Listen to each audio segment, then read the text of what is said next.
Olá, terceiro ano. Mandar um abraço aí para todo mundo. Espero que todo mundo aí esteja bem, esteja estudando, esteja se comportando, não estejam entrando em situações de risco por causa dessa pandemia que a gente está vivendo. E que a gente tenha muita esperança, porque isso vai passar e voltaremos a ter a nossa vida normal. Por mais que demore um tempinho ainda, coisa de 3, 4 meses, a gente vai chegar lá. Vamos finalizar aí esse primeiro PET que foi enviado aí pelo Estado de Minas Gerais, ainda dentro dessa questão de globalização.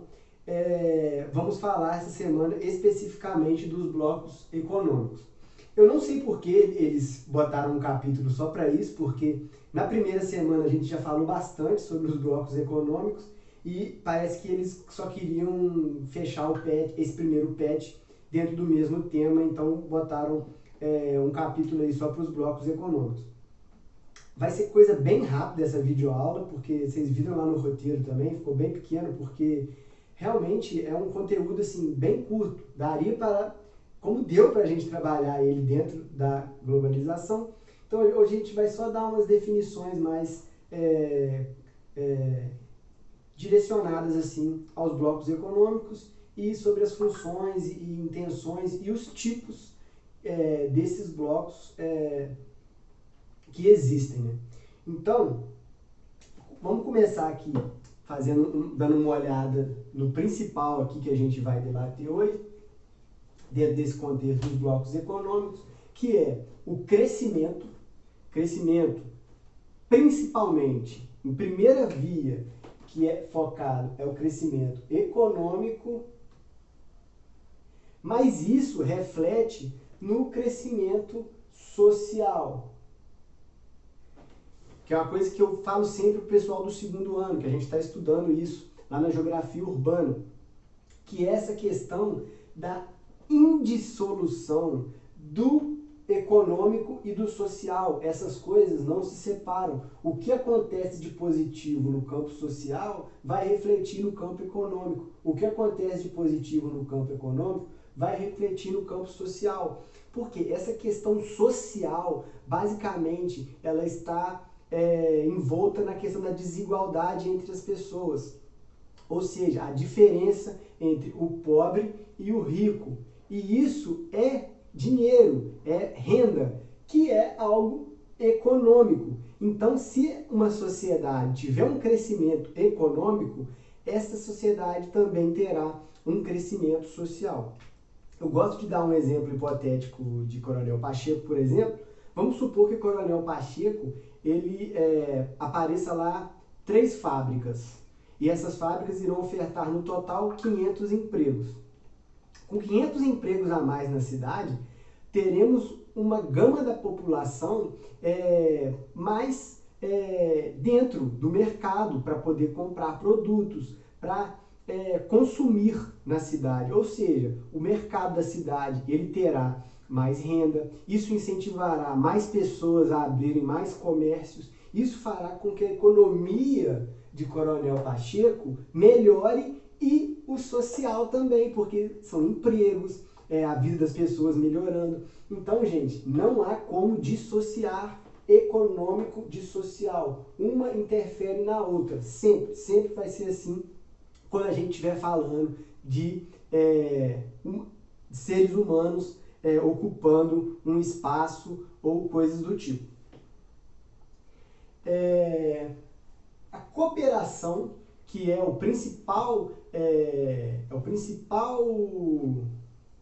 vamos dizer, o principal tema assim, dentro dos blocos, que é que os países ajudem uns aos outros a resolverem cada um o seu problema ali, para que todos possam dar condições de sociedade e de economia para que a sua população tenha uma vida melhor, tenha uma qualidade boa na vida.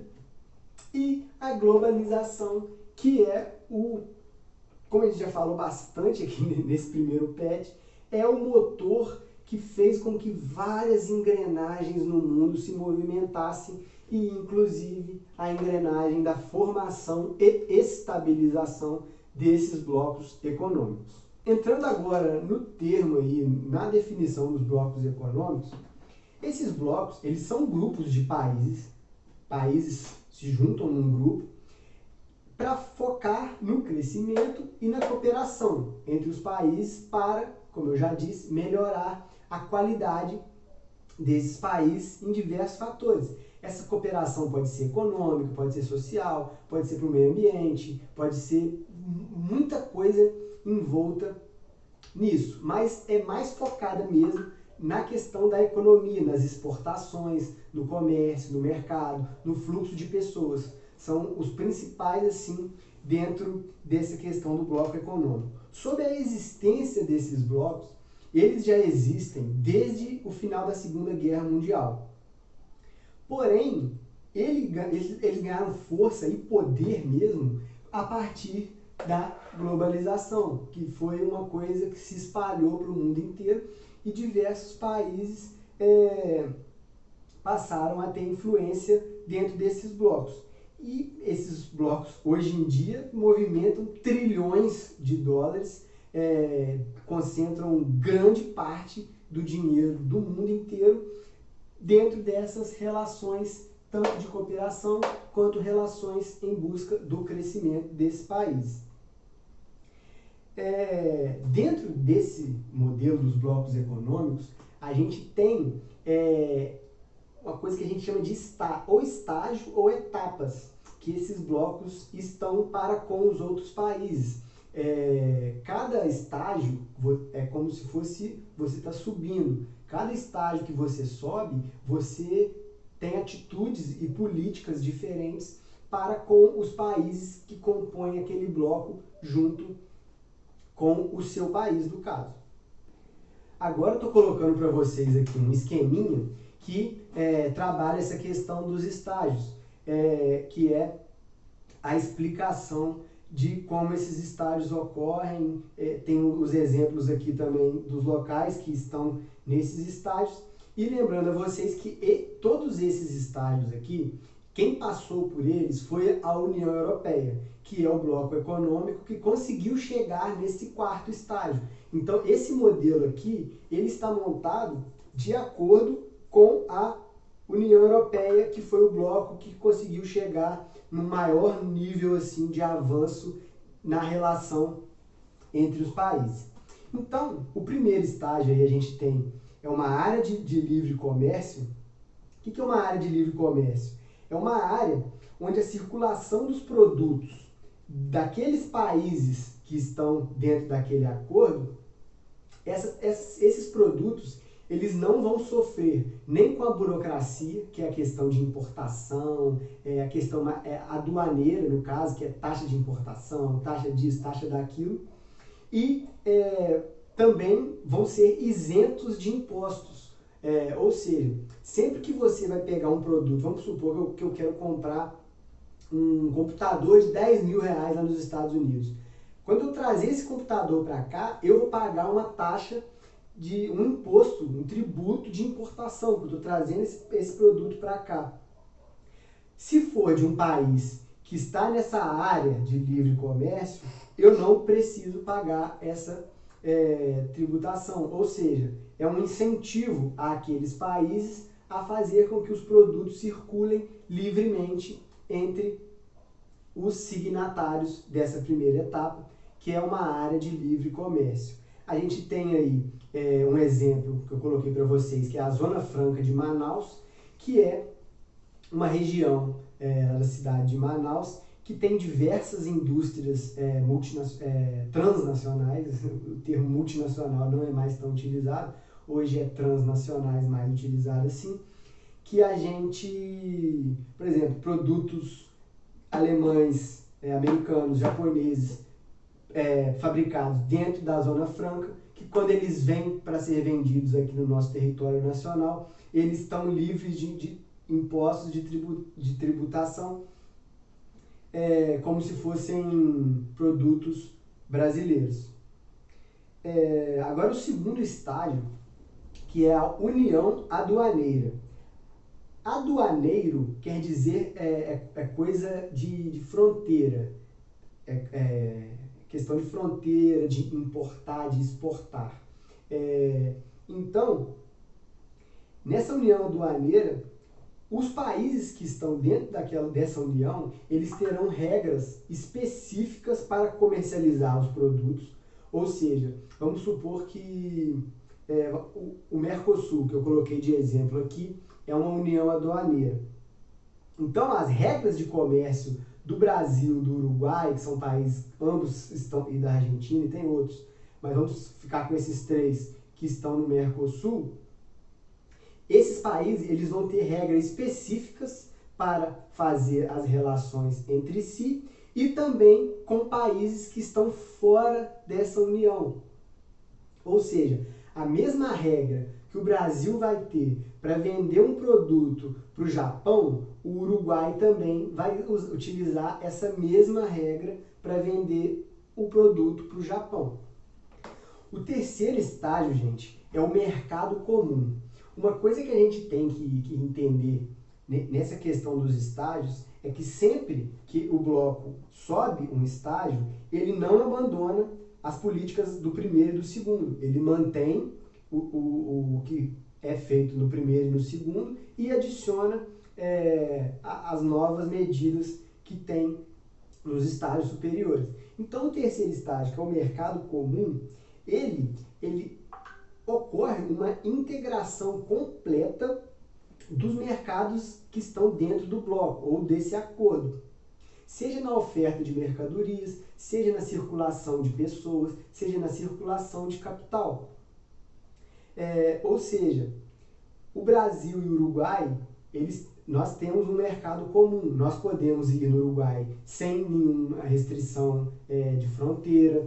O brasileiro é livre para transitar no Uruguai. Nossas mercadorias podem ser transportadas livremente para dentro do Uruguai. As mercadorias uruguaias podem ser transportadas livremente para dentro do Brasil. Então, é essa relação do mercado comum, ou seja, o mercado brasileiro ele está ligado ao mercado uruguaio, não são coisas separadas. Nós podemos vender nossos produtos lá e eles podem vir vender os produtos dele aqui de forma livre, sem nenhum tipo de política ou de embarreiramento. E o último estágio, até hoje conhecido, ainda não foi desenvolvido um quinto estágio, é a União Econômica e Monetária, que nós temos aí como exemplo a União Europeia, que é o maior bloco econômico que já foi fundado. Não vamos dizer maior, pode ser que seja o maior, mas vamos dizer assim, o que teve mais sucesso, o que chegou mais longe dentro dessa questão dos blocos econômicos e dentro dessa questão da cooperação. Então, esse quarto estágio, ele reúne todos os outros, todas as características dos anteriores, com uma nova política, que é a estabilização de uma moeda única para todos os países que estão dentro daquele bloco. Então, a gente vê novamente a União Europeia, nós temos o euro, que é a moeda comum da grande maioria dos países que compõem a União Europeia. Tivemos recentemente a saída do Reino Unido da União Europeia, que é um país que não utilizava o euro, utilizava a libra, mas o euro é utilizado pela massacrante maioria dos países que estão dentro desse bloco que é a União Europeia. Agora, gente, para fechar para vocês aqui, eu coloquei um mapinha para vocês aqui, que são os principais blocos econômicos assim, que ganharam força a partir ali da década de 90 para frente, e alguns aí aqui já mudaram de nome ou foram extintos, mas todos aí têm uma participação bastante importante e histórica assim, dentro da sua realidade. Aí a gente vai destacar assim, os principais, a União Europeia, que é esse de azul aí, obviamente na Europa, que é o bloco que eu já falei anteriormente, que conseguiu atingir o maior nível de cooperação dentro dos blocos econômicos. A gente tem o SEI aí, que é esse meio cor de salmão aí do lado da União Europeia, que é a Comunidade dos Estados Independentes, que a gente pode considerar que esses países, basicamente, é uma herança da União Soviética. A maioria dos países que estão dentro desse bloco eram países que faziam parte da União Soviética e que são liderados pela Rússia, que era o principal dentro da URSS, União das Repúblicas Socialistas Soviéticas. E isso meio que se manteve como estados independentes. A gente tem o Mercosul aí, por mais que esse bloco não seja tão importante para o mundo, mas para nós aqui é absolutamente importante, porque o Brasil ele tem um papel fundamental dentro do Mercosul. É uma espécie de liderança que nós temos, assim, meio que um pouco dividida com a Argentina, mas que nós exercemos assim, um papel fundamental dentro do Mercosul. A gente tem o NAFTA, que os países da América do Norte unidos, que é os Estados Unidos, o México e o Canadá. Esse bloco NAFTA, ele já mudou o nome, mas eu não me recordo qual que é o atual nome dele, mas o NAFTA ainda é um nome usual. Vocês, por exemplo, numa prova, vocês ainda podem utilizar esse nome. Para os países da Ásia, do Extremo Oriente, que são economias que nós sabemos que cresceram muito nos últimos 30, 40 anos, e é um bloco muito importante, que tem a participação da Austrália, da China, do Japão, da Coreia do Sul, da Indonésia, de Singapura. São países que têm uma capacidade econômica, uma capacidade financeira importante. Então, esses são assim, os principais assim, para a gente lembrar, mas no mapa aqui vocês veem que são muitos e muitos e muitos blocos econômicos. Então a gente vai fechando esse primeiro PET, mais uma semana aqui das nossas videoaulas. Gostaria de agradecer a todo mundo que tem visto as videoaulas, que tem estudado, que tem prestado atenção aí em todo o conteúdo que vem sendo dado aqui. Vamos ressaltar mais uma vez a importância da gente focar nos estudos nesse tempo agora. Vamos aproveitar que está quase tudo parado. Vamos ler, gente. Vamos focar na leitura. A leitura é muito importante. É muito importante que a gente consiga ler um texto, ler uma questão, ler uma prova e saiba o que está escrito ali. E não basicamente ler e não entender. A gente tem que buscar sempre ter esse entendimento da questão e não decorar. Decorar é irrelevante. Eu posso decorar o que está escrito aqui agora, amanhã eu esqueci. Decorar não é o importante dentro da nossa geografia. O importante é a gente entender, porque a geografia, não sei se vocês já perceberam aqui nas nossas aulas, ela está sempre explicada por processos e fenômenos. Então a gente entender esse processo é muito mais importante do que a gente decorar esse processo. Igual, pegando essa questão dos blocos econômicos, que foi o assunto dessa nossa finalização do primeiro PET, a gente pode entender que isso tem uma grande participação na vida do país. Ou seja, a economia do país, como eu já disse no início, reflete na questão social. Então, se a gente estiver participando de um bloco que esteja se dando bem, que esteja com bons resultados, o nosso país vai melhorar significativamente. Então, na política moderna atual, é cada vez mais nítida nesse mundo globalizado que os nossos países tenham boas relações com outros países, relações de comércio, relações de diplomacia, para que os países consigam se desenvolver de maneira cooperativa e não de maneira predatória, como a gente debateu dentro da questão do meio ambiente, que é um crescimento desordenado, sem muito estudo, apenas focando na questão econômica e na questão dos lucros. Então, gente, foi isso. Fechando essa semana aqui. Forte abraço para todo mundo aí. Valeu!